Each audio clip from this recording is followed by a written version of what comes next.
Perkenalkan, nama saya Muhammad Raka Arkananta. Saya dari kelas 11 IPA 4, siswa SMA Negeri 6 Depok. Di sini saya akan menjelaskan sebuah organel sel yang terdapat pada tumbuhan, yaitu kloroplas. Di sini saya akan memberitahu dimulai dari pengertiannya, ciri-ciri, fungsi, dan juga strukturnya. Sebelum kita masuk ke pengertiannya itu, saya akan memberitahu sedikit tentang alat dan bahan yang akan saya gunakan, yang sudah saya gunakan dalam membuat model 3 dimensi ini, dan juga serta estimasi biaya dan waktunya. Untuk bahan itu sendiri saya menggunakan batu untuk membran luar dan membran dalamnya ini, dan yang kedua saya menggunakan lilin untuk tilakoid dan juga granulnya. Yang ketiga saya menggunakan lem untuk menempelkan lilin pada batunya tersebut, dan yang keempat itu saya menggunakan cat warna hijau gelap dan hijau muda untuk mencat batunya agar terlihat seperti kloroplas. Untuk estimasi waktunya sendiri saya hanya membuat ini sekitar 1 jam karena sedikit simple, dan biaya itu sendiri sekitar 23.000 karena saya membeli cat sekitar 21.000, tapi yang digunakan cuma cat hijau gelap dan juga hijau muda. Untuk lilin itu sendiri harganya 22.000.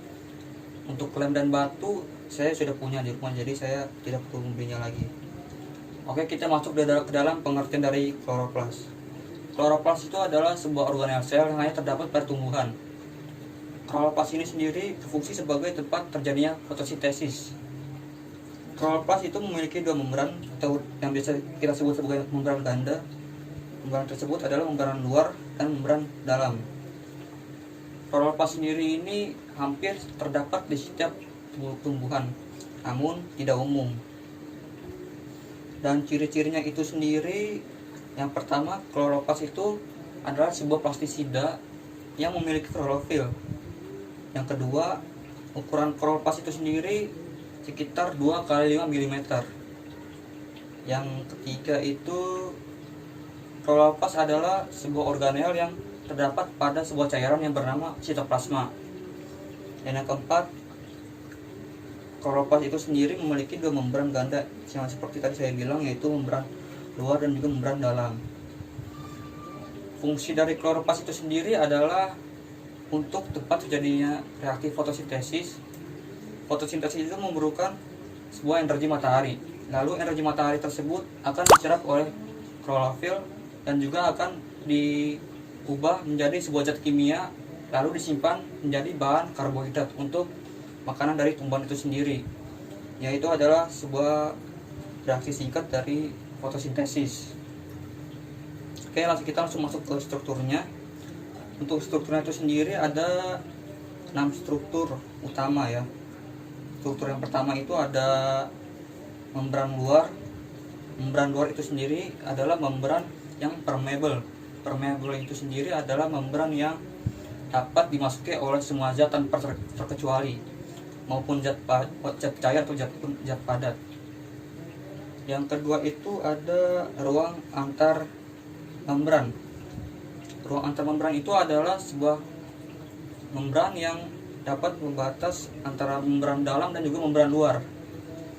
Yang ketiga itu ada membran dalam. Membran dalam ini sendiri berfungsi sebagai pembatas antara stroma dan juga sitosol. Dan yang keempat ada stroma. Stroma ini sendiri adalah yang berwarna hijau muda nih kalau bisa kelihatan. Stroma ini sendiri berfungsi sebagai tempat terjadinya reaksi gelap, atau yang biasa dikenal sebagai bahan utama atau matriks dari reaksi gelap fotosintesis. Dan yang kelima itu ada tilakoid yang berbentuk seperti koin ini, itu namanya tilakoid. Tilakoid sendiri ini berfungsi sebagai tempat terjadinya reaksi terang fotosintesis. Dan yang terakhir adalah granum. Granum ini sendiri adalah kumpulan dari beberapa tilakoid. Granum sendiri ini sama, fungsinya itu sebagai tempat terjadinya reaksi terang dari fotosintesis. Oke, sepertinya hanya itu yang bisa saya sampaikan dari sebuah pengertian singkat dari kloroplas. Semoga bermanfaat. Saya pamit undur diri. Wassalamualaikum warahmatullahi wabarakatuh.